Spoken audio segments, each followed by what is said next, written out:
everybody, and welcome to Retail Doctor Group State of the Nation CEO Summit event.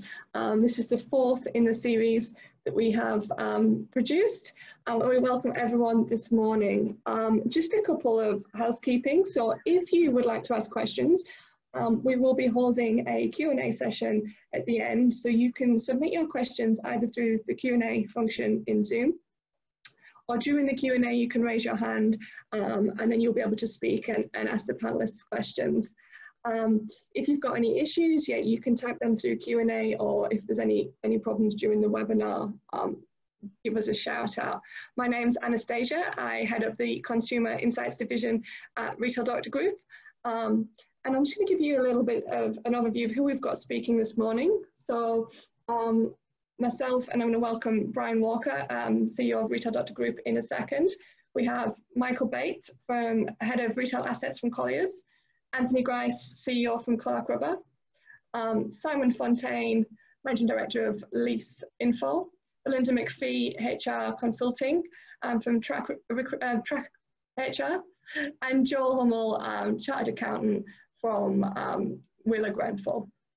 So I'm going to pass to Brian Walker, and we're going to just give a bit of an overview of what's happening in the market at the moment and what we are seeing with regards to COVID. Thanks very much, Anastasia, and thanks very much to our panelists and to everyone tuning into this webinar. This is the fourth, as Anastasia mentions, in our State of the Nation series, and we've really been watching closely and following, and the aim of this is really around the curve of COVID.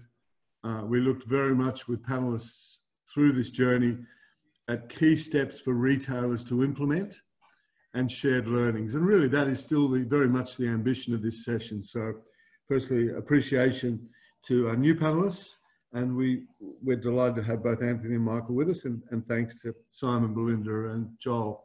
And as we move through this, we've also called on the resources of our global network partners, the Ebeltoft Group, we are the Australian member, to really get a view as to what's going on and how retailers are adapting through this process.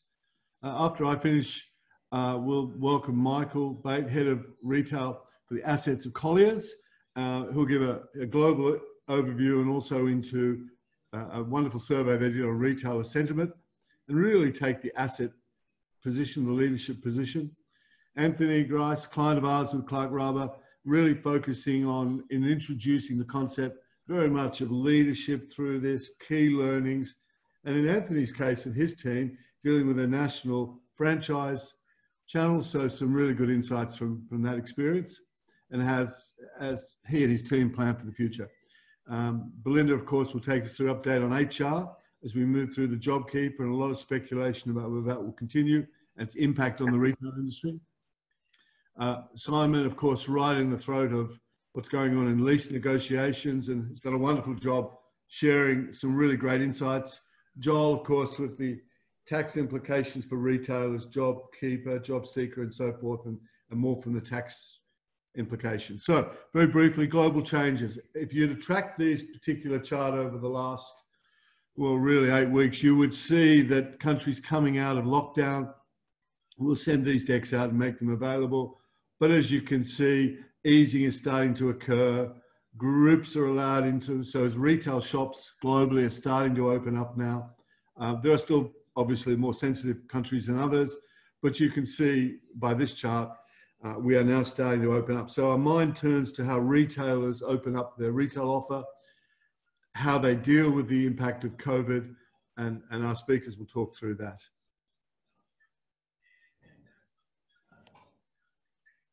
So we might, and this was interesting. It just really talks about the countries, and I'll be very brief with this, that show high mobility, low recovery. That's mobility of consumers. And of course, in other words, they haven't been able to corral the pandemic, the health crisis, quite as successfully for a host of reasons as other countries. And what you see with Australia is that it is certainly in the top quadrant of high mobility, high recovery.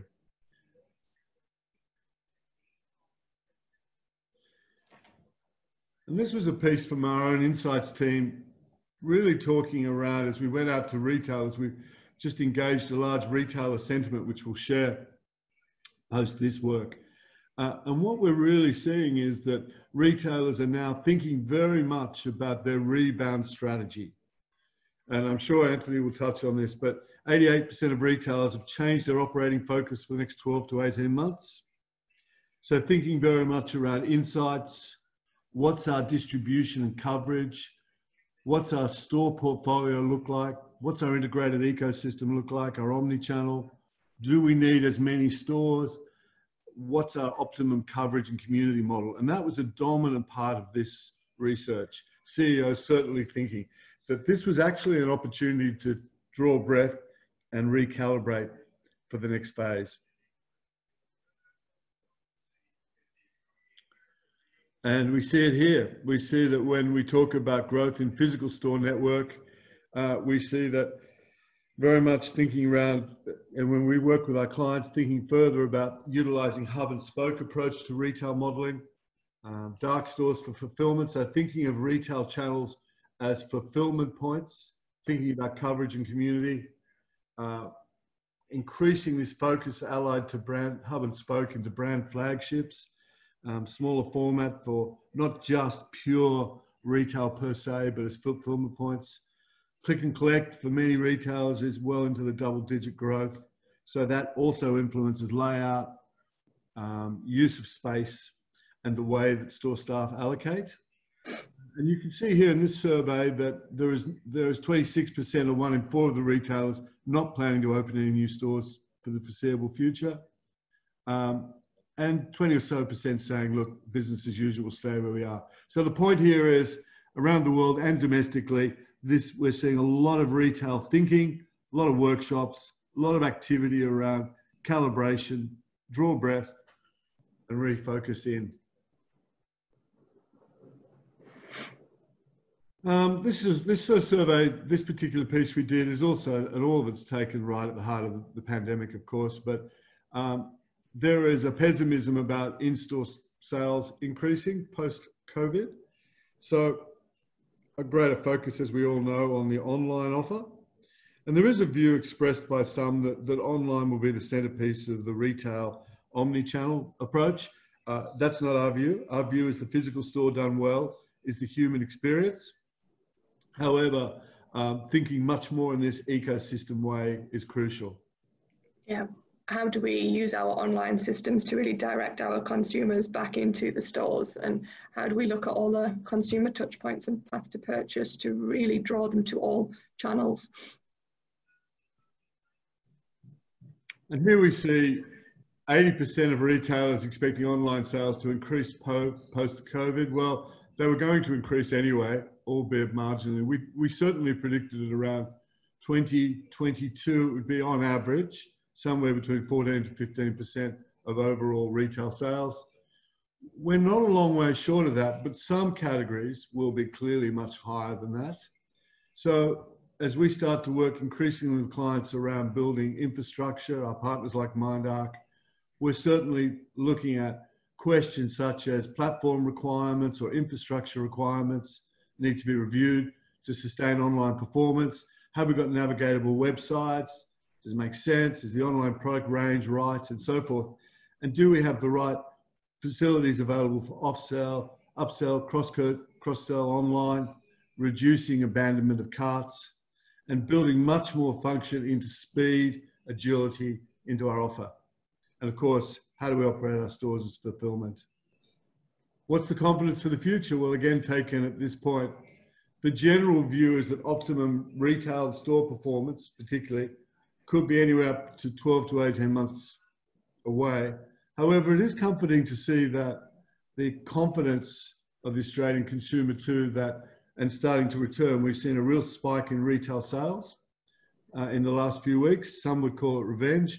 We think that the desire for the human habitual behavior to come back into malls will continue. And I'm sure that Anthony particularly will talk about the work around staff training, updates to procedures, certainly ensuring that hygiene is maintained is critical, but staff members are still very much focused on driving sales and so forth. So there we are, 18 months or so latest. And very briefly, we had a look around the world at some retailer adaptation. And of course, the great connection between optimism and anticipated spending are globally linked. And really all this is saying effectively is that, of course, as those coming out of the pandemic at a more accelerated rate, we see a more confidence in the marketplace. We see an increased spending per capita. And so we're seeing that particularly prevalent in countries such as Australia.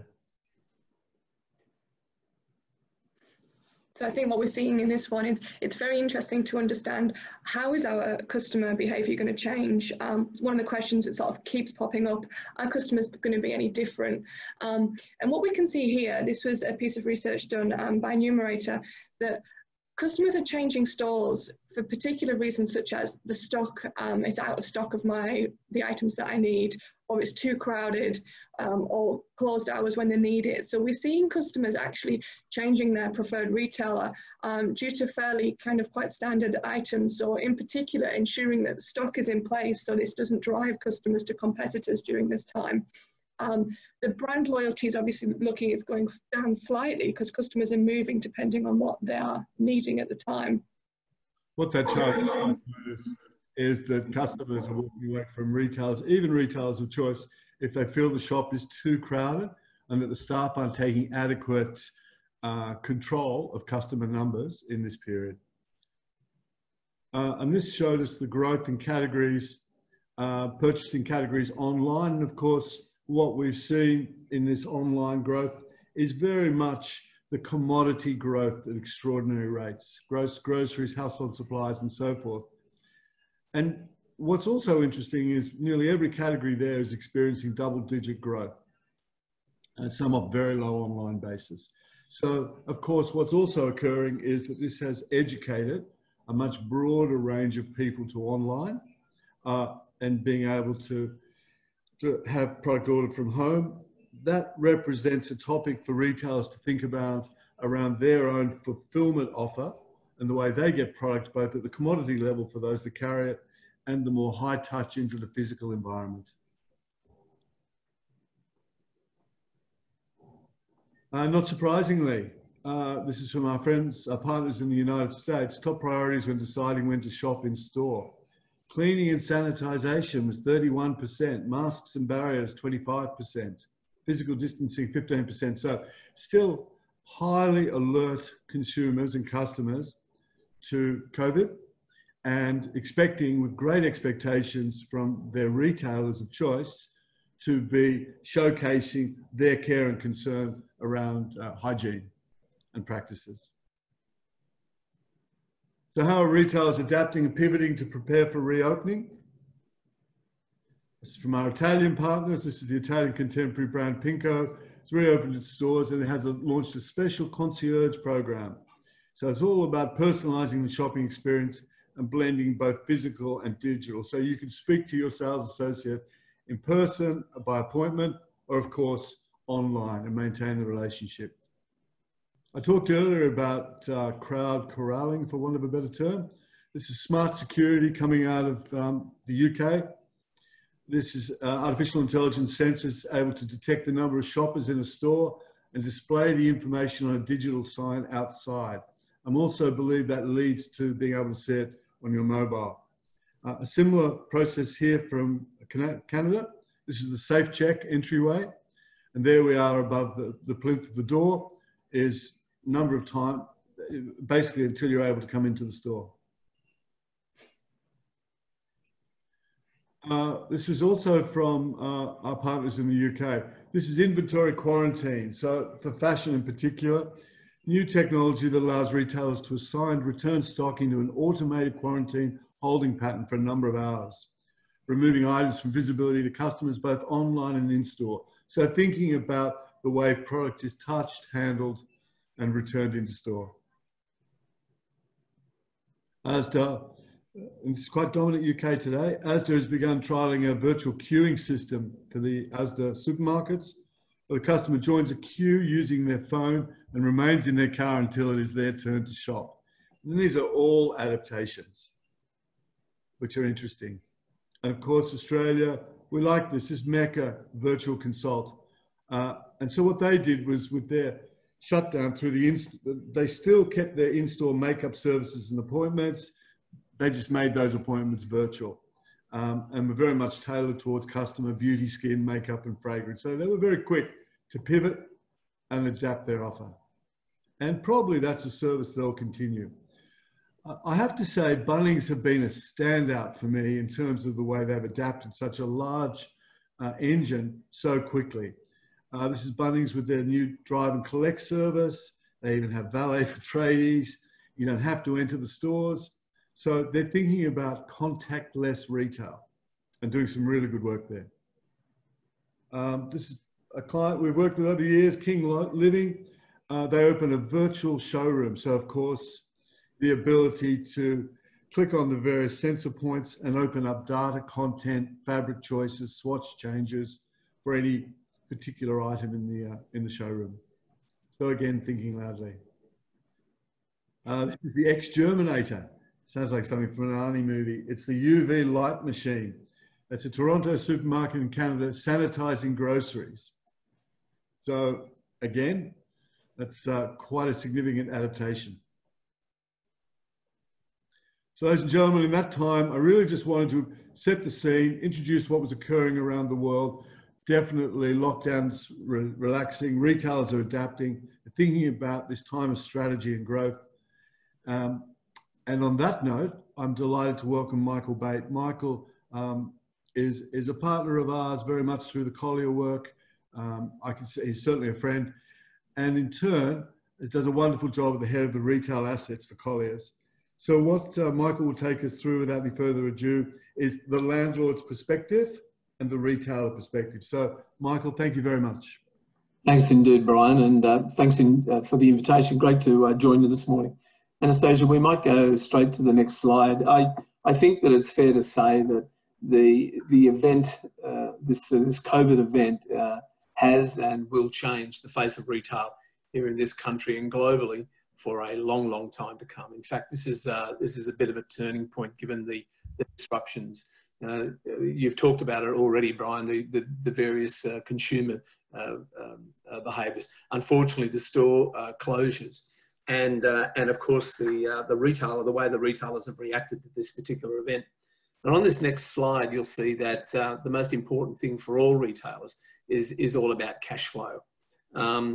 There has, Anastasia, if we can go to the next slide, you'll see that the most important thing for all retailers in this column is, for landlords, I should say, is what sort of tenant abatements have been agreed and are going to be agreed at the end of June.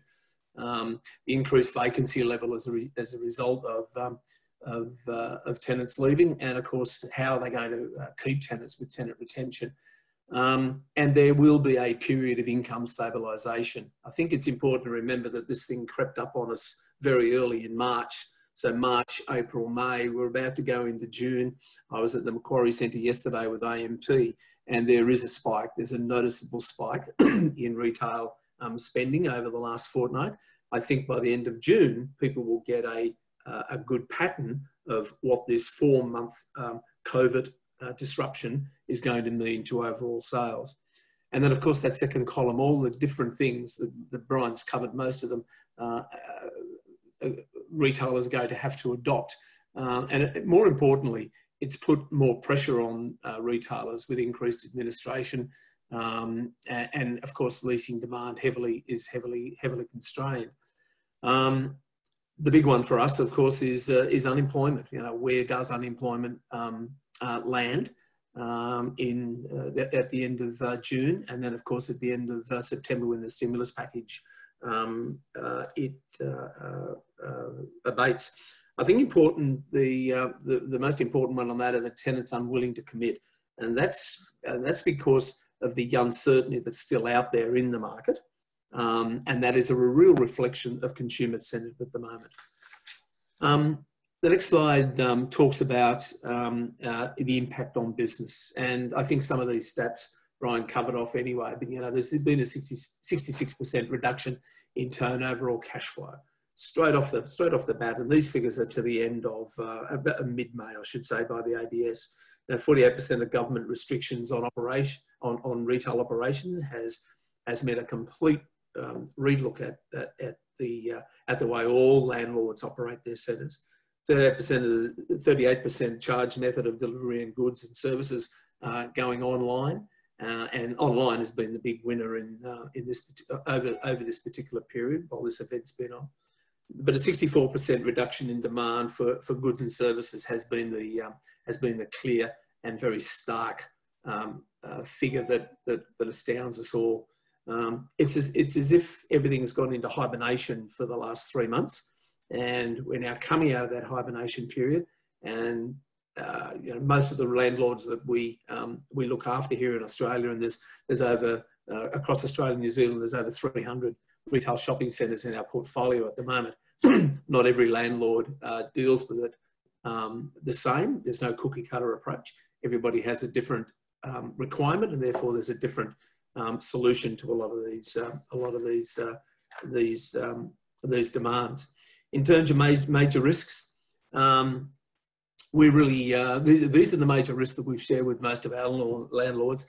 And of course, the first one is a second spike causes a further round of closures. That's the last thing we really want. The hours worked, risk 2 is the hours we work, and take-home pay have been impacted right across the board. Risk 3 is the recessionary mindset, higher savings ratios, impact on discretionary spend. There is no doubt, if you talk to the banks are all saying that everybody is sitting on their cash. Nobody is making those major purchases. And this is across real estate as well. As you know, the Colliers brand here in Australia owns the PRD residential brand. And I can tell you that we've been monitoring the PRD sales over the last couple of months, and there is a slowing. It's still selling, good product is still selling, but there is a slowing, which further reinforces the fact that people are not being risk averse and sitting on their cash. Risk 4, work from home is adopted, therefore there's more local shopping. Risk 5, the sharp and sustained increase on online shopping. Online has been the real winner here. I think it was Daniel Agostinelli from the Accent Group that had a great article in the Fin Review midweek last week. And he openly said, look, thank God for online. Thank God we had our online strategy in place, because it's been our saviour during the last couple of months. Risk 4, tourism. Australia relies, no matter where you are. If you're in the Barossa Valley in South Australia, or if you're in the Barrier Reef, or if you're in Phillip Island in Melbourne, if you're in the middle of the country in Alice Springs, tourism is a big part of our economy, and it's taken a real hit. Why Queensland have still got the borders closed on tourism, I don't know, and that's going to be a real issue for our southeast Queensland assets. And risk 7, consumers slow to return to large shopping centres. As I said a moment ago, I was at Macquarie Centre yesterday, and it was trading well. It was mid-afternoon that I had meetings there.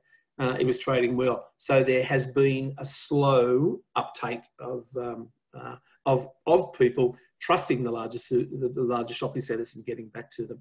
And I must say, there was about half a dozen shops still not open yesterday.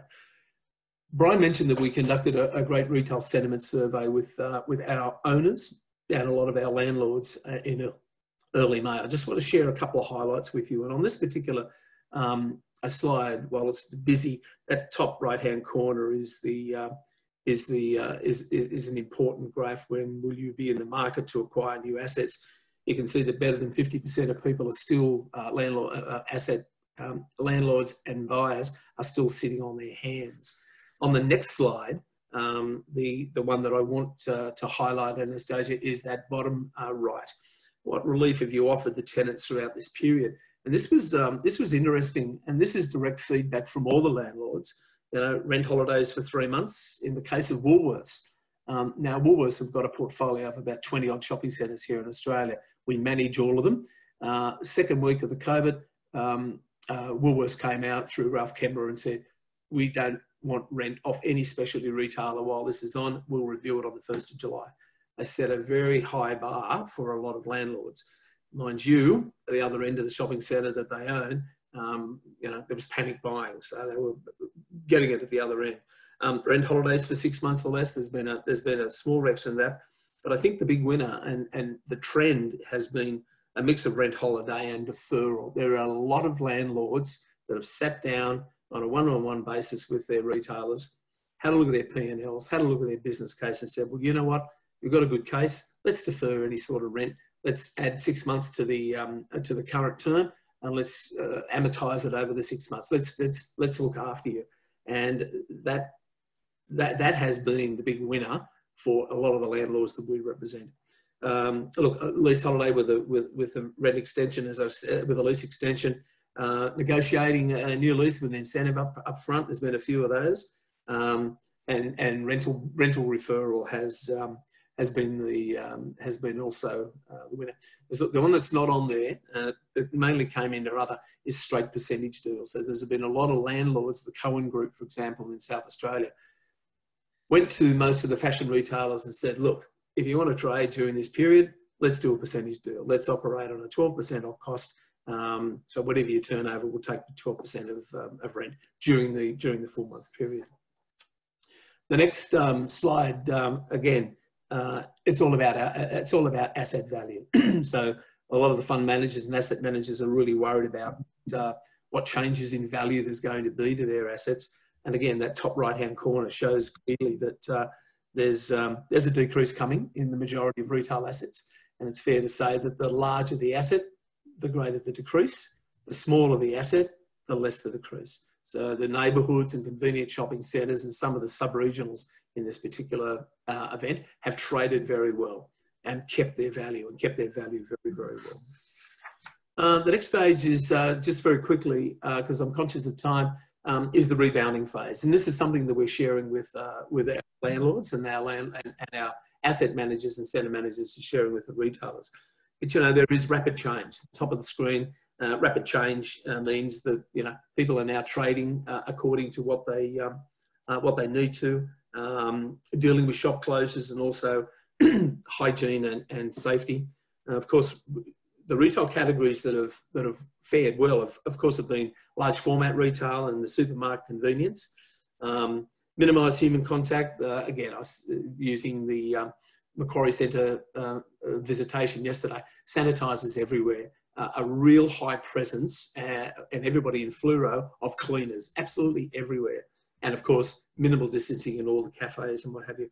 But I think the big one is market strategy. And if we go to the next slide and my last slide before I hand over to Anthony, this rebounding phase is really important. And this is 4 steps: speed, job security, initial surge in some categories, slow in others. Look to China. We have a great slide deck which I've shared with Brian of my colleagues in China that have done some great surveys and some great research post-COVID in China, particularly in retail. Tenancy mix, it's so important that you're clinging on to your tenants. Absolutely imperative, no matter where you are, whether I'm talking to my colleagues in London or Dubai or Hong Kong, it's all about maintaining and keeping the lights on as hard as it seems, wherever you can in your assets. Leasing, there's going to be a lot of creative leasing, and I'm sure Simon will touch on this shortly. But there'll be a lot more pop-ups. There will be a lot more casual strategies implemented by a lot of landlords to deal with it. And marketing. There is looming at the end of this month, at the end of June, the greatest and best opportunity for every bricks and mortar landlord to recapture and take back what they've lost over the last 3 months. And that is the half yearly sale.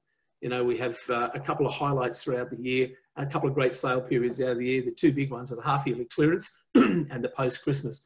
Well, the half-yearly clearance is looming. It's looming in 3 weeks' time at the end of June.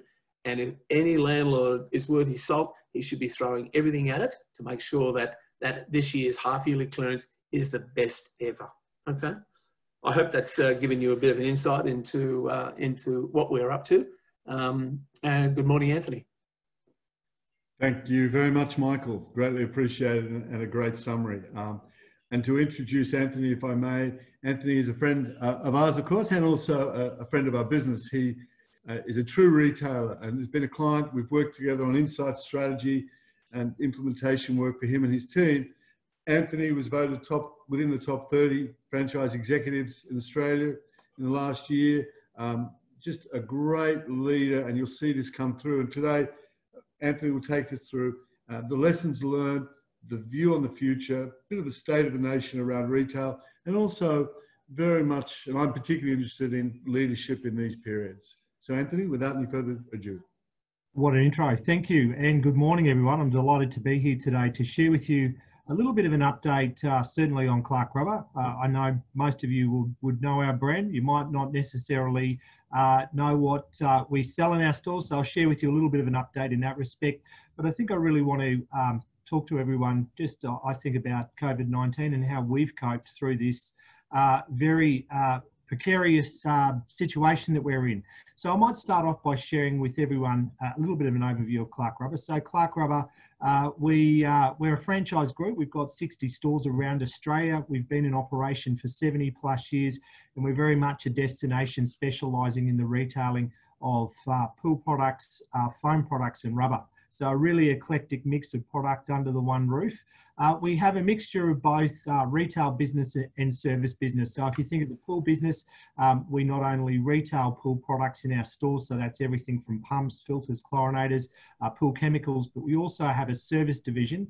We've got over 100 vans around Australia out on the road servicing consumer pools. Very much a business that is not only business to consumer, but also business to business. And I'm going to talk a little bit more about that because certainly through COVID-19, as we've seen businesses close down, that's most certainly had an impact on the trading performance of our business. For Clarke Rubber, the customer really is front and centre around everything that we do. And, you know, we're really big in Clarke Rubber on training our people across the network so that they can service our customers' needs and also provide the solutions to the many problems that we're faced with on behalf of our customers on a daily basis. We have been fortunate strategically that we invested quite heavily late last year in our digital capabilities, and I know that Brian, you touched on that earlier about retailers that certainly have held themselves in good stead through this very difficult period. Those retailers that had quite strong omni-channels and digital presence. But nevertheless, it has been a trying time for us at Clarke Rubber off the back of a pretty challenging summer season. So I talked earlier about the fact that we are a seasonal retailer. Being pool, you know, we did experience across Australia, particularly in New South Wales and Victoria, some pretty tough trading this year with bushfires and water restrictions and a number of other things. So then to march straight into COVID-19 has most certainly been a challenge. And we, like all business owners and retailers across the country, certainly received the shock and awe when we were originally faced with COVID-19. Really unprecedented times, you know, understanding how we would move forward and how we would keep 60 businesses in operation around the country. But look, there's no doubt been some winners and losers through this. And, you know, I know in these previous sessions of the State of Nation, you know, we've had business leaders talk about the 3 different stages, if you like, of COVID-19, you know, the first stage being lockdown. And, you know, certainly through that stage, we at Clarke Rubber saw impact across our network in terms of trading as consumers focused really on the bare essentials. So the supermarkets, pet stores, as well as pharmacy really came into their own through that period. And then as consumers, we saw progressed through to the lockdown stage, through to what we call the nesting stage. And that's really being at home and looking at their home and looking at potentially home improvements. We really saw a dramatic turnaround in the performance of our business. You know, customers certainly started interacting with us through our digital channel, and we saw a significant increase in sales. In saying that, and it's interesting, Brian touched on Bunnings earlier. You know, certainly I think Bunnings have done a great job in responding to the changing or fluid situation with COVID-19. We were pretty similar to that. So, you know, some of the things that we put in place pretty quickly was a whole piece around contactless delivery, contactless click and collect, and really making sure that we were providing our customers a safe environment to continue to trade with us. you know, in the initial stages of COVID-19, we, like most businesses, were very concerned about being effectively locked down or closed down. And that was a bit of a concern for us. So as a pool business, you know, we really understand keeping pools in customers' backyards in tip-top shape is really, really important, particularly from a health perspective. So, you know, pools need to be sanitised, otherwise they pose an issue around bacterial infections as well as potentially mosquitoes. So we, in the very early stages, looked to work with government authorities, both at a state and federal level, to make sure that we were able to continue to trade to provide what we deemed as an essential service to consumers. And thankfully, unlike in New Zealand, where we saw, well, we did see a total shutdown of retail and certainly pool retailing and servicing in New Zealand, that didn't happen in Australia. So we were very grateful that we were able to continue to trade and continue to service our customers' pools. In response to COVID-19, we pretty quickly put a business continuity team in place, headed up by myself and a number of other senior managers, really to make sure that we were giving our franchisees the support to continue to trade. You know, the sorts of things that we looked at is cost of doing business, lease costs, looking at all of the government stimulus programs that are available, JobKeeper, as well as various grants by different states, as well as the PAYG refund. So we were able to mobilise our team very quickly into not only controlling costs, but also, if applicable, seeking government funding, including JobKeeper. Now, I'm grateful for the fact that a vast majority of our network franchisees are not on JobKeeper because of the performance that we've experienced. The other thing that we were front and centre in doing is clearly making sure that customers, our staff, frontline staff, were protected, and you know, the various types of protection measures were put in place around social distancing, sanitisation, to ensure that we were not only compliant, but our frontline staff and customers for that matter were being protected. Communication has been key through this. So we've had very much an open channel of communication out to our franchisees, and we do a video address that goes out to our franchisees and frontline staff on a fortnightly basis, just keeping them abreast of not only the changing situation, but also that their understanding of what we're doing as the franchisor to support them in their business. I touched a little bit earlier on, you know, what we'd been doing as a business, and you know, from certainly from my perspective as a leader, you know, I've found through this situation that strong leadership has been absolutely key in moving forward. In addition to that, I touched on effective communication.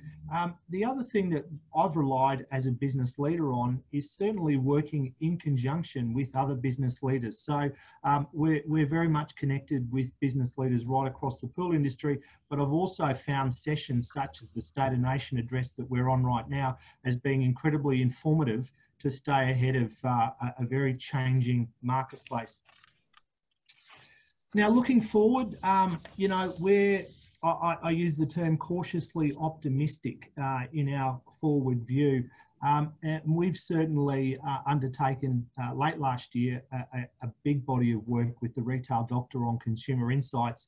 And for us, that's incredibly important as we navigate our way out of COVID-19 in understanding the consumer, their wants, needs, their shopping habits are changing through COVID-19, and we don't believe that that's going to go back to how it previously was. So understanding consumers and providing good services that they need, unique services, as well as making sure that we've got very strong capabilities in terms of digital and the way in which we interact with customers both through social channels as well as traditional marketing will prove to be key.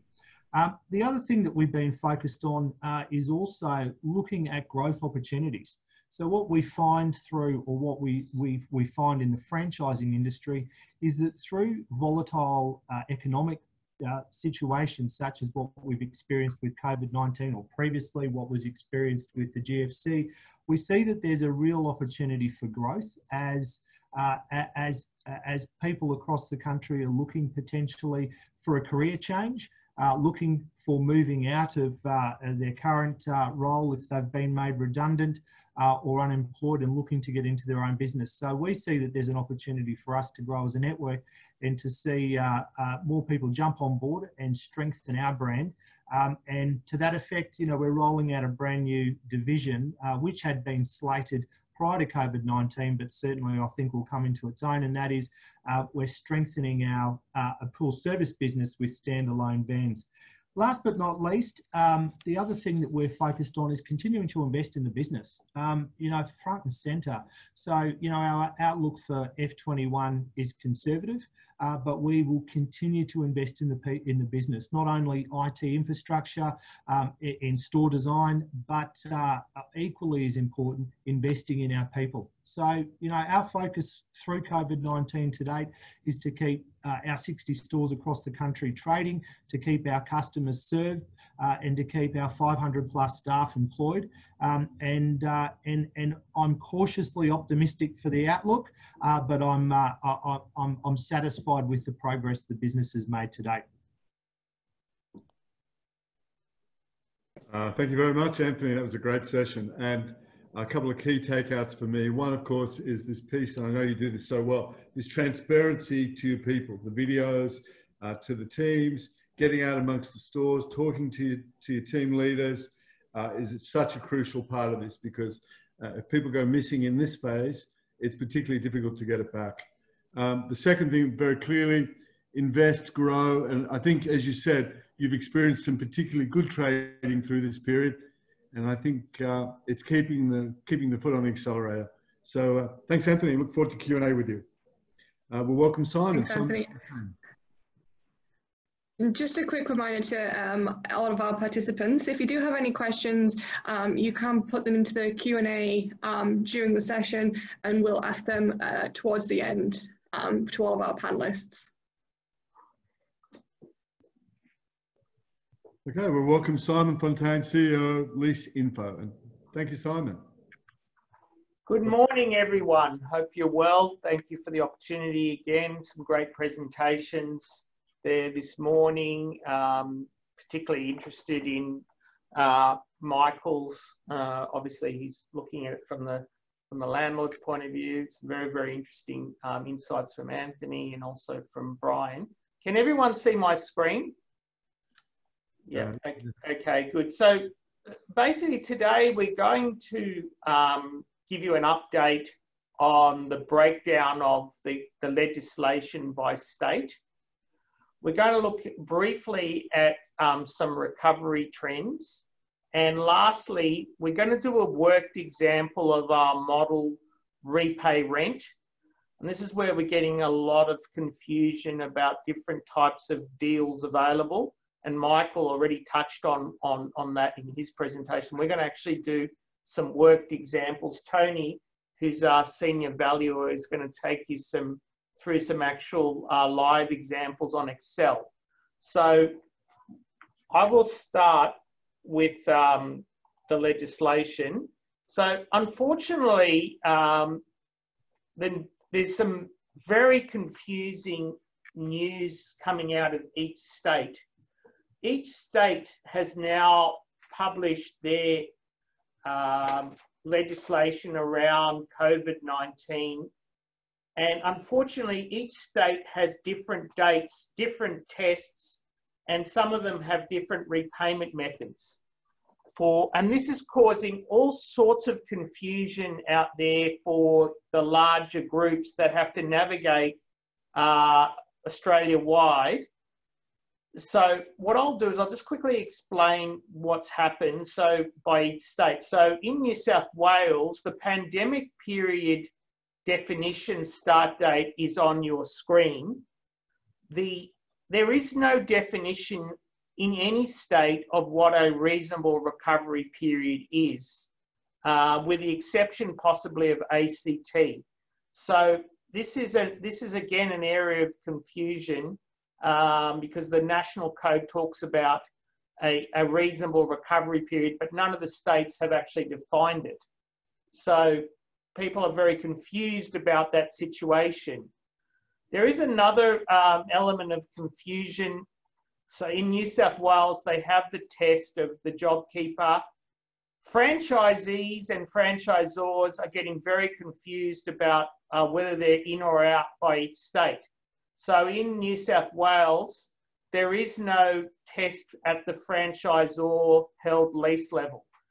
And what that means is that if the franchisor holds the lease, then the test for New South Wales is the franchisor at group level under 50 million? So that's different for Queensland. They've introduced their own test, but in New South Wales, it's the franchisor held lease is not tested. So we're turning now to Victoria. Again, Victoria has different start and end dates for the pandemic period. And why this is significant, really, there's two areas. One is obviously the code, and two is when is the landlord prevented from increasing rents during the pandemic? So these dates are key, so that landlords need to be aware, as well as tenants, about this start and end date. The Victorian model is similar in terms of the test. It's similar to New South Wales. There's no franchisor held lease test. It's done at the store or group level. Now, Queensland is interesting. Queensland, again, has different dates that that should be the 29th of, that's a typo. That should be the 29th of March, not 29th of May, 29th of March. So the Queensland situation is that their eligibility test is that it has to be an SME business employing 20 full-time or FTE equivalent. So they haven't gone for the $50 million test. And they have their own separate test now about franchisor-held leases. So they separately test and include, if the franchisor holds the lease, they test, well, is it that franchise actually employing 20 full-time people or less, and therefore they're in. So they have a different test to the majority of the country, which benefits franchisors, and they have a different repayment method. They say the repayments must be done between 2 and 3 years. So that's different to the rest of the country, which says it's got to be either the greater of 2 years or the term of the lease. So as I'm explaining, unfortunately, each state has gone out on their own, and this is creating all sorts of problems. South Australia has, again, different dates. This is the date here. The reasonable recovery period not defined. Eligibility test is similar to that of New South Wales. Western Australia, again, the different start and end dates. The eligibility test is a small business. So that is again different. So you need to go to the Western Australian legislation and look up what is a small business. It'll be similar to the test that's in Queensland. So again, that's different from the rest of the country. No reasonable recovery period defined. Tasmania has a curious set of start and end dates. Basically, it starts on the 1st of April, but the pandemic end date is when the Treasurer, by notice, declares that the financial hardship is over. So no pandemic end date set as yet. So again, it's undefined and unfortunately creating confusion for the rest of the country if you're administering a national portfolio or if you're in Tasmania. ACT, again, another curious set of legislation.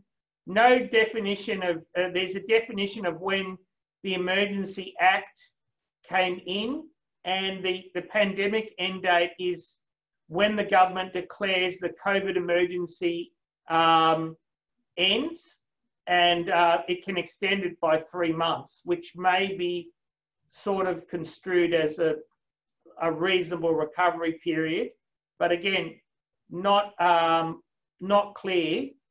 And the eligibility test must comply with the Retail Leases Act of the ACT. So the point I'm trying to make is that every state is different, and every state needs to be navigated based on its unique legislation. Northern Territory, again, no defined start and end date. It's up to the government when they declare the emergency over. Reasonable recovery period not defined. Eligibility test appears to be that the Northern Territory Retail Leases Act must apply. So in other words, you qualify under the Act.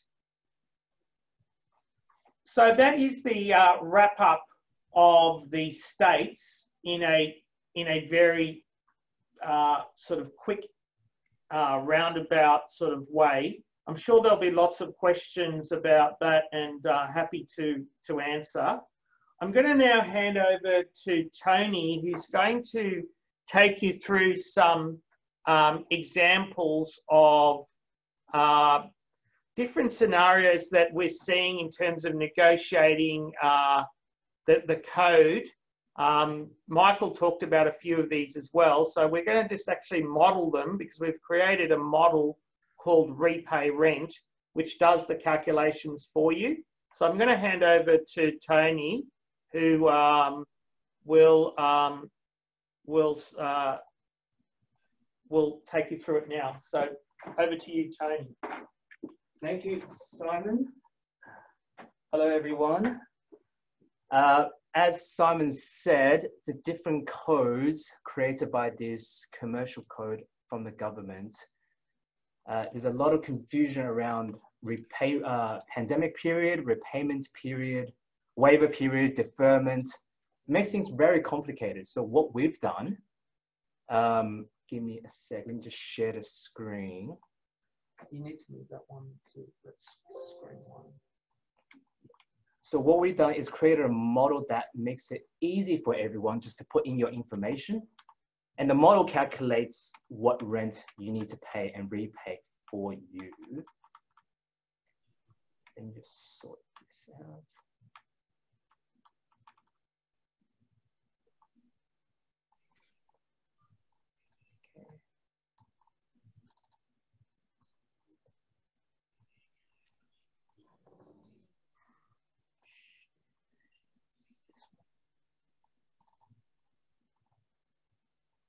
Okay, now everyone can see my screen. Okay, so what this is we will do a monthly turnover repayment.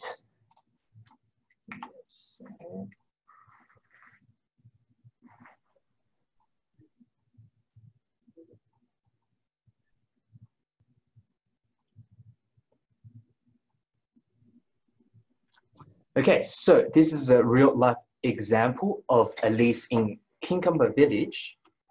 What the client needs to do in this instance is, once they input all their rental information, this is dummy data, it's not real.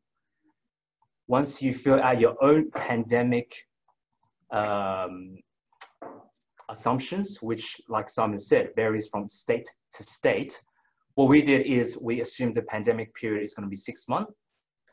The reasonable recovery period is 12, and the repayment period is 24.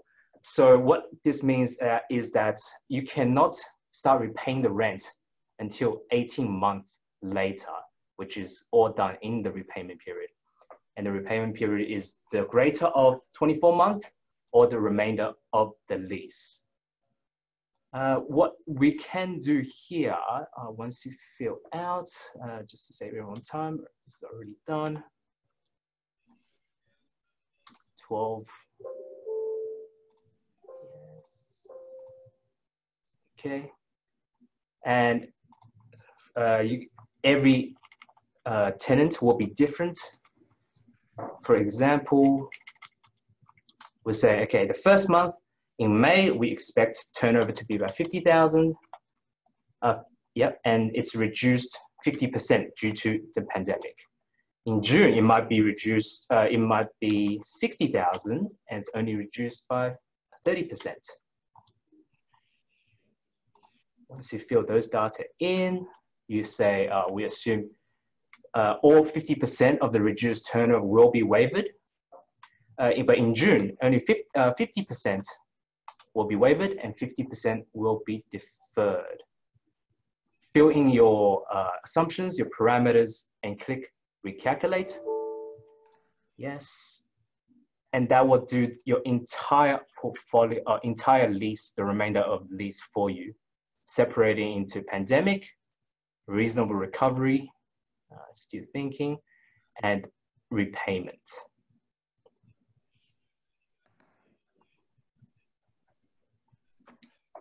Just waiting to finish loading.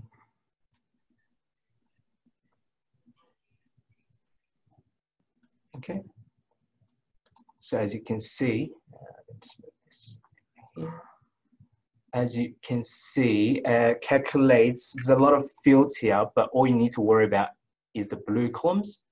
It calculates what rent you need to pay for the month, any outgoings, if applicable, plus GST, and the total. The good thing about this is it calculates the amount of deferred rent accumulated in this column. And once the pandemic period, reasonable recovery period ends, it calculates what deferment and repayment you're meant to pay, making it pretty easy for you to just look at the number and see if it matches with what the landlord gives you, or what, if you're the landlord, what you provide to the tenant. So that's the first example. You can put it month by month. Okay, okay, cool. Second example is some deals, the landlord or the tenant just want to make it easier for everyone, and they say we're only doing a turnover based only deal. I would just have it take, you just take it and yeah, put percentage. Sure. So this one is probably the easiest of the bunch.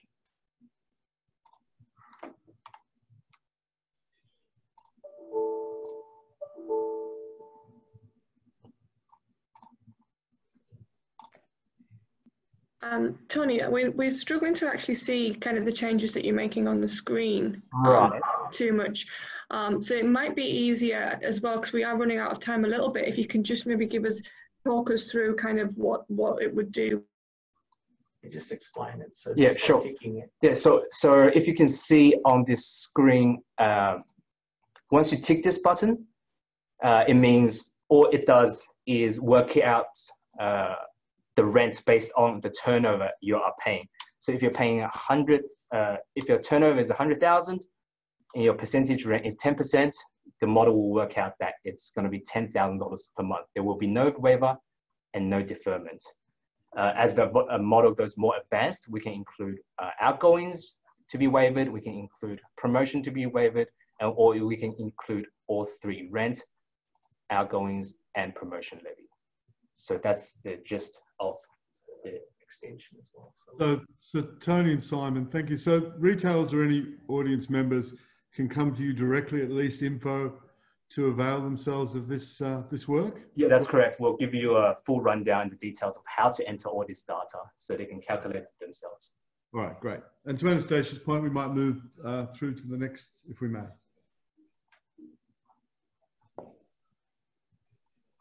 Thank you, Tony, and thank you, Simon. That was great. So we're now moving on to Belinda McVie, who will give us an overview of what's happened with regards to HR matters and any updates from the government in that area. Thanks, Belinda. Thanks so much, Anastasia. So I might just talk you through and just take you on a moment of reflection in terms of what we've all been dealing with briefly over the last 12 weeks. So obviously, as businesses, crisis management is one of the key activities that you've all been managing in terms of dealing with changing business priorities and people priorities. Then, of course, we've had all of the government and legislative changes that have happened over the last few months in terms of all of the changes to the Fair Work Act, the changes to JobKeeper. And then in addition, we've had all of the wellbeing and all the safety changes that relate not only to your employees, but to customers. So all of the workplace health and safety requirements that relate to COVID safety, reporting and avoiding, obviously, few cases, both federally and across each of the state legislations. We've also had the joy of managing remote workforces. So I'm sure you're all familiar with the joy of implementing that at very short notice. And then also the challenge of managing employee engagement and dealing with two sets of workers. So a number of workers that have been stood down and that have reduced hours and limited work. And then a group of people that I would deem as your emergency workers that are actually doing, probably additional work compared to what they usually do.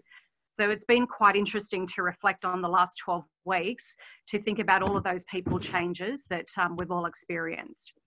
In terms of building for the recovery, just to recap and to build on what Anthony was saying earlier, so some of the key focuses that I'll just talk through is any of the legislative changes that have been involved around physical safety.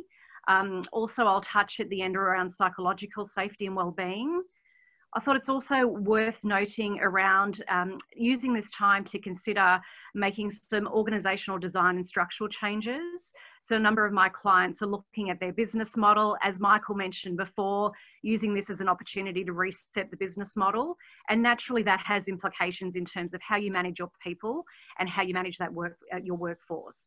So that will, in some cases, result in changes not only to job roles, but changes in structure and how you deal with your workforce. The other important point, which Anthony also mentioned earlier, is ensuring that all of your policies and procedures are updated and obviously reflect the regular legislative changes. And last but not least, rebuilding your culture. So that was just a bit of a recap in terms of what we spoke about last session. But in terms of what's changed in the last 2 weeks, so if anyone's had the opportunity to look at the Fair Work website, there's been some changes that's really focusing on how do you return to work.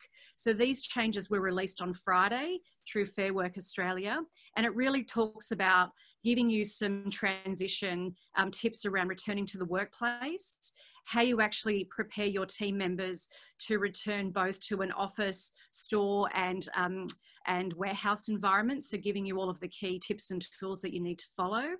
And the other important point, which Simon shared from a leasing frustration perspective, with workplace health and safety, one of the frustrations is not only do you have to fall in line with all of the safe work requirements that are federal, but you also have to fall in line with each of the state work safe authority requirements, and they are different. So it's making sure that you and your teams are staying abreast and subscribing to those various state safety work sites, just to see all of the relevant safety information that comes through. And health and safety is obviously a key theme, both in Australia and internationally, in terms of keeping your team members and customers safe. And so we can use as an example New South Wales. So New South Wales and Victoria are currently in stage 2 in terms of the model that's been used for the recovery. And the message from the New South Wales government is, if it's at all possible for employees to continue to work from home where it's reasonably practical for both the employee and for the employer. So that's the general principles. And the general principles is, a gradual return to work, both for stores and for office and other environments over the course of the next few weeks until we get to stage 3, which is everyone back to the workplace. So there's still a few more weeks of that in New South Wales. In Victoria, you may have seen that there was some very strong direction from the Premier late on Friday last week, actually asking team members to stay at home and not actually to return to the workplace, and actually putting penalties in place for employers for sending non-essential workers into their workplace. So retail is deemed to be essential work, which is great. So having people in stores is obviously something that's actively engaged and encouraged to continue the economy to grow. But in terms of having people into office environments, there's still a large consideration in most states to continue to delay those return to work processes. So that's just another update. There's also a lot of dialogue and information from Fair Work around how do you actually lift the stand down provisions with your team members.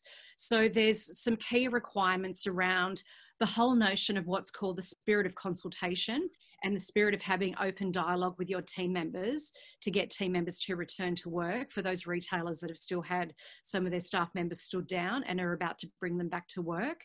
So there's an obligation to obviously consult, and naturally if team members are covered by JobKeeper, there's the JobKeeper enabling directions, which allows you to give 3 days notice of someone to make a change to their work situation. But it is important to note that you obviously do need to take that into consideration. And very important that if you are making any alternative work arrangements in terms of staggering start or finish times, changing duties, changing locations, that you actually have written records to reflect that. So Fair Work are actually requiring you to have written records of those conversations in the form of some sort of contract variation or document to verify that you've actually changed someone's terms and conditions of employment, and that you can actually have that audited and traced if you are audited by Fair Work. And also making sure that you take into consideration any other special requirements around someone's safety or carers' responsibilities before you direct them back to work. So that's just some updates from Fair Work Australia in terms of what's happening from a legislative perspective. In terms of what's on the horizon, just in summary to close, obviously preserving your culture of your workforce is incredibly important, and retaining what I call the survivors, if you have had some team members that you've had to let go, is incredibly important, and building morale and giving people confidence and hope as business recovers is incredibly important.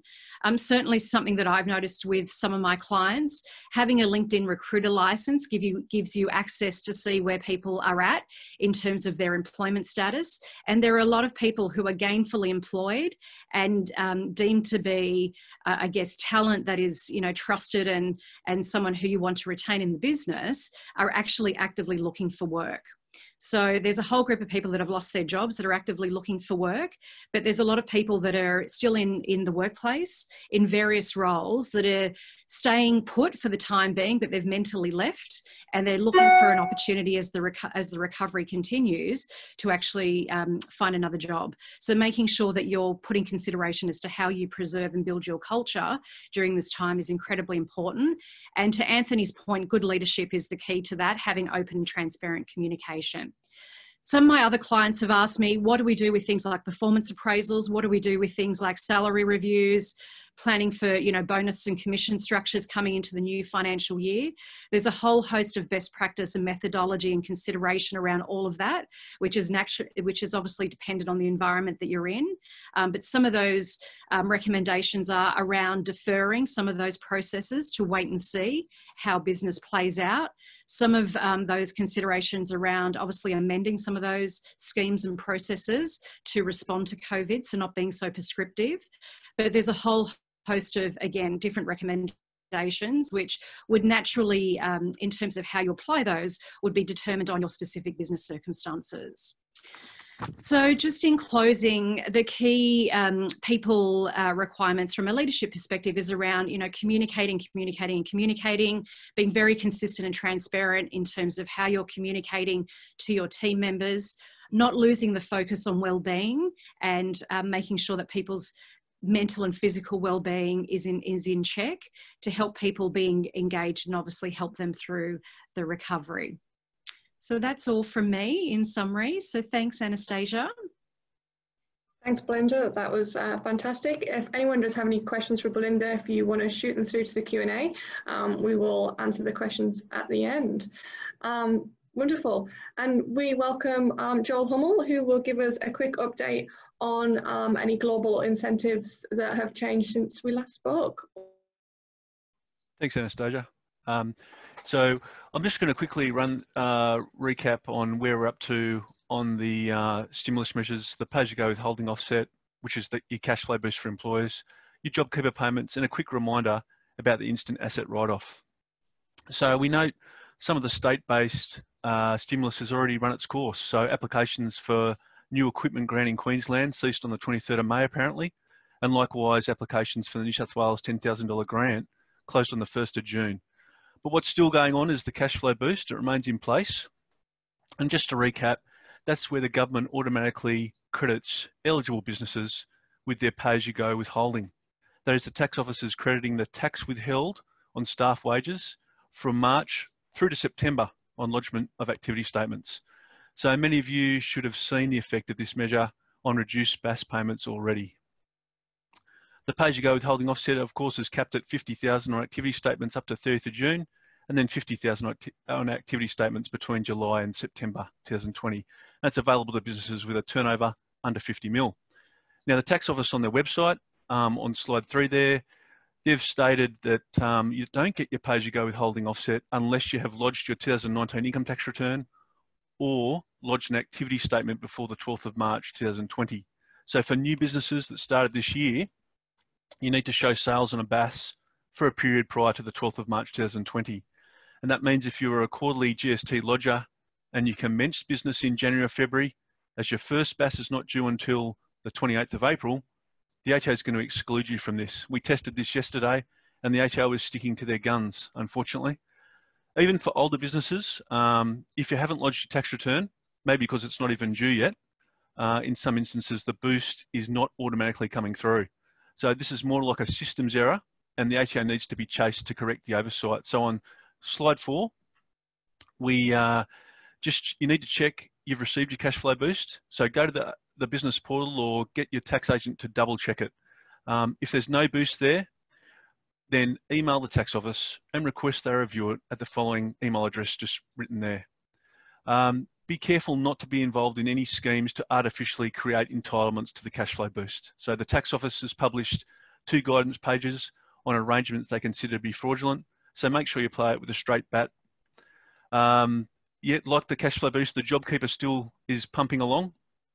So that's the payment of the $1,500 per fortnight per employee, which has been highly covered.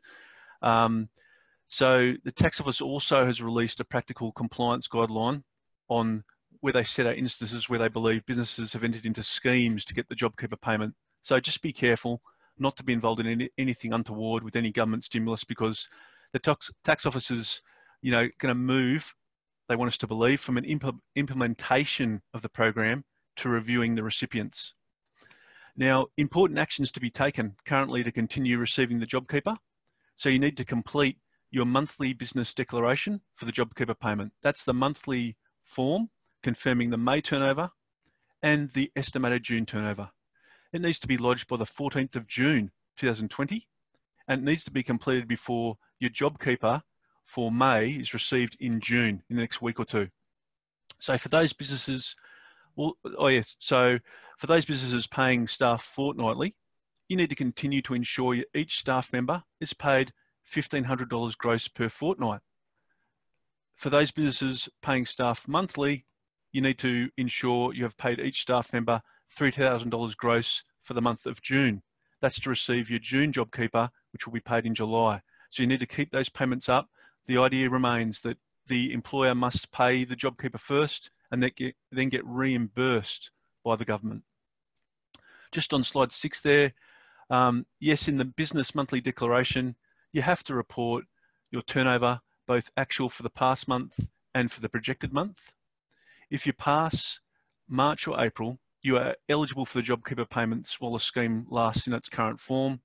It does not matter if in March or April, if you had a drop in turnover which allowed you to qualify, and then in May or June, if you have some type of turnover bounce back, once you've passed, it doesn't matter. So it's only you only have to pass it once in 1 month. For those who didn't pass in April and May, or March or even March, it doesn't mean you can't get the JobKeeper commencing from June. So review your figures, and if your turnover for June is down 30%, then enrol your eligible employees and any business participants by the 30th of June 2020, and you'll get a payment in July and August and September. Watch out for your scammers. The ATO will not email you asking for information for JobKeeper. They will not email asking for passport details or tax file numbers. We're getting reports of more clients getting emails from people trying to commit identity theft, unfortunately. So finally, just a quick reminder on the instant asset write-off. And Michael just mentioned end of year financial sales. Well, this forms part of that perhaps part of that marketing. The instant asset write-off, formerly at 30,000, has been increased, of course, to 150,000 for businesses with a turnover less than 500 million. We can use this expanded instant asset write-off both as a tax advantage where we need to purchase equipment items and to market large purchases to our customers. So it's in respect of assets installed and ready for use between the 12th of March 2020 and the 30th of June 2020. So we only have, 3 and a bit weeks to go. In terms of marketing to customers, there's a sense of urgency at this point as the instant asset write-off reverts back to small businesses with a turnover of under 10 million, and the asset threshold drops right back to $1,000 per asset. Now, we're not encouraging anyone to go out and buy equipment unless you need it, of course, anyone listening today. The write-off is not a dollar for dollar reduction in tax. It's a tax reduction based on your tax rate times the equipment purchased. Now, for those listening today, if you missed the 30th of June 2020 deadline, there's still the time-limited investment incentive. This is available for assets installed and ready for use from the 12th of March 2020 to the 30th of June 2021, and is available. It basically gives you 50% of the cost of that asset that you've purchased for your business can be deducted in a year. So it does not apply to second-hand assets or assets which the instant asset write-off applied. But still, if we missed our instant asset write-off at the 30th of June, we've still got this quite aggressive depreciation on the time-limited investment incentive for assets available. So that's all I'm going to cover today. Thanks, Anastasia.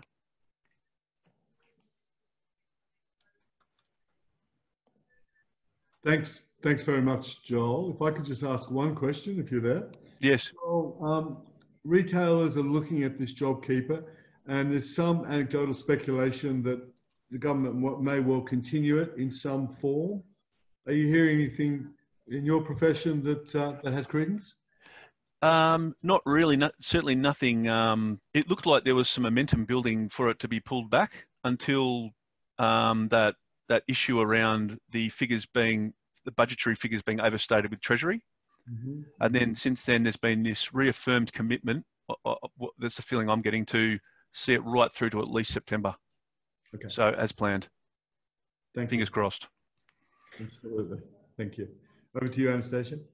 Fantastic. So if anyone has any questions for any of our speakers, you can either raise your hand and you can speak and ask your questions, or you can pop them into the Q&A and we'll take it from there. So Brian, while we're waiting for questions to come in, I don't know whether you had any that you wanted to start with. One of the questions I'm interested in is we start to look at this September period, the last quarter for the financial year. And I guess this is really initially to Anthony, when we think about in terms of having capital set aside to continue to invest and to grow, to keep cash tight, yet we want to be in good shape for the start of the 2021 year and through the Christmas and January period. How do you reconcile those two factors? The need to plan for capital, innovate, grow, but also the need to preserve some cash in all this because there's so much uncertainty. Yeah, look, from our perspective, it's really different for each retailer and business alike. Our business is very much a seasonal business, so we have to be fit and ready to go come September. So that really dictates our capital investment program over a 12-month cycle. We're investing heavily in an IT program to better support our customers with pool testing, water testing, as well as that total end-to-end solution around managing vans on the road. So we partnered with a company called Pool Tracker. So that's our biggest infrastructure project for the coming 12 months. And we haven't wavered in our commitment to deliver that, even based on COVID, because of the timings of the seasonality of our business. But I would understand that there would be other retailers that would be very cautious in spending right now. Absolutely. Michael, if I could turn a question to you. We note that Vicinity have gone out for a 1.4 billion recapitalisation and to get some more funds into the kitty. I'm wondering, as you look at the state of shopping centres, assets across the country, what does your crystal ball say? Will we see less? Will we see more mixed use? Will we see more capital raises? Will we see, as the value of some of these assets comes down a little bit, how do you think it'll respond as an industry? Look, I think that Vicinity have started the ball rolling, Brian. It's a good question. There's no doubt that there's going to be a few more that will follow in the next couple of weeks. And the moment that they announced the raising, it was interesting to see who was off the mark first, writing the first lot of checks. So there's still a lot of faith in that portfolio, and it is a good portfolio. The problem that they've got is that they've got such great big assets, right, that are going to feel the pinch over the last 6 months. And then they've got a whole myriad of subbies and convenience centres that through this period have traded tremendously. So it's this dichotomy that they've got, where their strategy 12 months ago was to offload some of the smaller assets and bolster and develop the bigger assets. That's changed. This event has changed that whole strategy. Now, Vicinity, QIC, Lendlease, Stockland and Mirvac are great mixed-use developers. They will all be sitting down with their heads of development saying, what else can we add value to this particular asset? And Vicinity, I know, are well advanced with a lot of their assets, adding mixed use to it. This event has changed significantly the strategy that everybody had 12 months ago on where retail was heading. Most of the retail assets that Vicinity have are great locations. A lot of them are in transport hubs. So it only seems logical that if there is a mixed use, particularly with residential solution for it, then they'll go down that track. And I think that the big announcement 2 weeks ago on Box Hill is great testament to what their capability. I mean, that is a tremendous development that they've planned. Transport hub, great retail, a vast amount of affordable housing. It's a great model going forward. Now, the others are going to follow. Of course they are. You know, particularly the ones that are good at it, the Stocklands and the Mirvacs and the QICs. They'll follow. They'll have to. One of the sort of lead-on questions to that, of course, is that as we work increasingly with retail clients around omni-channel planning, distribution, different ways of covering to customers, I guess it's inevitable for shopping centres to be thinking about their space as dark stores, different revenue models, coming a little less off the classic rent model, thinking about, you know, their integrated online offer to their retailers' clients. I know Westfield tried it years ago, but we're moving into that space now where it's starting to make sense. Is there work afoot in the industry for that, Michael? Thinking about 100% there is, Brian.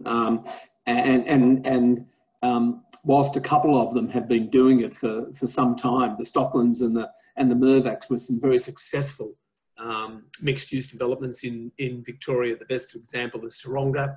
Here in Sydney, it's Balgowlah. What Mirvac have done at Toombul.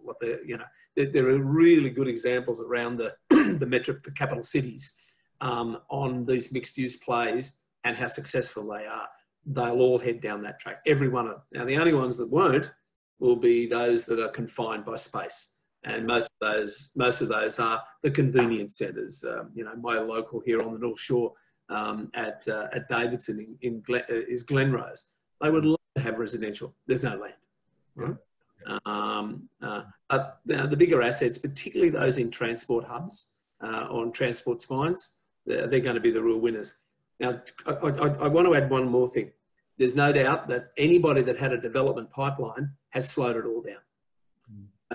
AMP's shelving or mothballing the city project in Perth was a great example of that. You know, why would you risk in this market adding another 50 to 60,000 square metres? You wouldn't do it. It's just wasting money. There will be a significant slowdown in retail development pipelines going forward, but that'll be at the expense of mixed use. If there is an ability to add entertainment, if there's an ability to add residential, if there's an ability to add social and community infrastructure, they'll go ahead and do those. Yeah, we would say that we see a contraction in physical stores nationally in terms of numbers over the next year, 2 years. COVID's the big accelerant. Much of it was starting to occur anyway. But overnight, there's an email sitting here this morning from my colleagues in Beijing. 2 more Chinese retailers coming into the Australian market. There you go. There you go. Hey, so there's always a pipeline coming.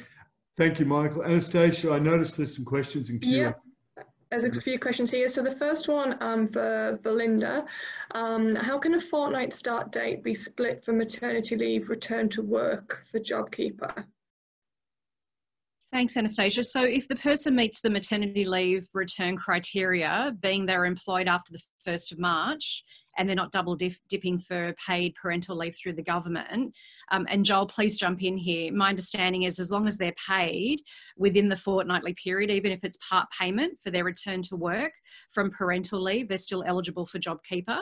So they will be able to make that submission from the return to work date that the person physically comes back, as long as they're paid for that period of time. So it could just be 1 week within the fortnight rather than the 2 weeks, but that's how that should be dealt with. Cool. A question, I think, for Joel regarding JobKeeper. If you apply now, are payments backdated to April? No, we tried that with someone yesterday. When you go in to fill the form out, it asks you for the prospective fortnights which will apply. So unfortunately, if you didn't get round to applying, if you've just discovered that in April you'd actually just slid under the 30% depression in turnover, unfortunately, you can't get it for April or May. Your best bet now is to apply for June, the June payments, which will be received in July. Okay. For Michael, what is your view as to what a reasonable recovery period is defined as? It's a good question. So most of the major landlords have been looking at this particular event in a 4-month block. So a third of the calendar: March, April, May, June. Most of them will look at the figures over those 4 months and compare them to 2019 and see and have a look at the trend. That's the first thing. There's no doubt that as things start to get to normal, whatever the new normal is, for July, August, September onwards, the next trigger is the stimulus packages. What happens when the government start turning off, excuse me, the major stimulus packages at the end of August in September? And there's no doubt that that's going to have a ripple effect through the market. I'll be able to answer that question clearly at the end of this month. At the end of June, we'll have a clear picture of what this 4 months worth of trading looks like as an average against last year. And as we talked, a couple of speakers have mentioned, the spike is happening as we speak, and that spike will get greater at the end of this month for the half-yearly clearance sales. And most retailers, most smart retailers, will be throwing it out the door to convert everything they've got on their all their stock levels to cash, because they'll need to get through July, August, September, and start with particularly in fashion, start with a summer clearance. To take Anthony's point, they're gearing up now for 1 September, October, to prepare for summer. Most retailers will do that. So, answer your question, first block, let's have a look at what happened. Let's have a look what happened for the 4 months at the end of June, and then start preparing if the stimulus is turned off or wound down from September onwards. People will, most retailers will have to start thinking very strategically about their portfolio, new stores, and where they take their business into this particular summer. Right, thank you. Couple more questions popping in here. Clarification on the instant asset write-off. What is the business turnover threshold to claim it? And is that the same for time-limited investment incentive? So that's maybe one for Joel. Yeah, so the time-limited investment incentive has a lot higher threshold. I believe it's 500 million. The instant asset write-off is also 500 million there. So they're obviously very large turnovers, right? So they're not you know, they'd cover most Australian businesses well and truly. So, yeah, I think I'll just double check on there, time limited incentive. Yeah, I believe the time limited investment incentive is also 500 million. So it's fine. Great. Another question on eligibility test for JobKeeper. So this is either Joel or Belinda. Maybe if a casual started on the 15th of March, do they qualify? No. Belinda, jump in if you want, mate. But you have to be on the payroll the 1st of March this year. Correct. Yeah. Okay, cool. One here for Anthony. Do you have an indication as to what percentage of your store portfolio have completed a landlord deal in regards to rental abatement deferrals? Yeah, 50%. So 50% of our stores across the network have secured some sort of arrangement with their landlord, and it varies widely what's been secured, and it really depends on the performance of the particular business. Great, thank you. And then for JobKeeper, what date will the May payment be made by the ATO? Yeah, sure. Yep. Yeah, so you need to get your monthly declaration in. Okay, they were opened on Monday. So we were submitting people's at 9 a.m. type of thing. We haven't seen anyone get it yet. So what happens? You'd expect maximum 10 business days before you get it, once you've lodged the declaration. But really, you'd hope if you lodged it, you know, as soon as it opened, maybe this Friday or Monday. Great. Well, for the smaller medium enterprises, it might be worth touching, if we can, on some of the grants that have been made available. The New South Wales grant, for example, I think it was $10,000 to. Yeah. So unfortunately, Brian, that New South Wales grant application is closed on the 1st of June. So yeah, on Monday. And likewise up in Queensland, we also saw that grant finished for the equipment. So already we're seeing the wind back of some of this stimulus.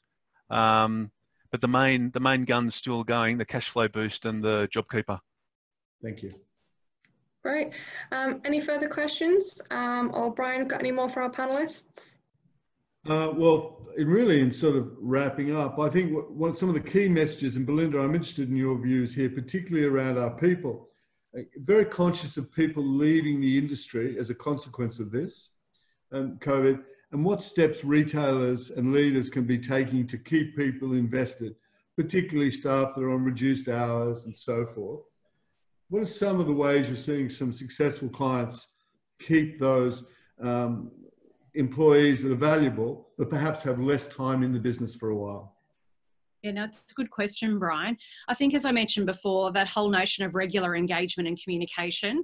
So where businesses aren't doing so well is where there's a void of information. So people aren't being contacted, connected with and engaged. And those that are obviously regularly engaged, discuss their aspirations, are still openly, you know, spoken about.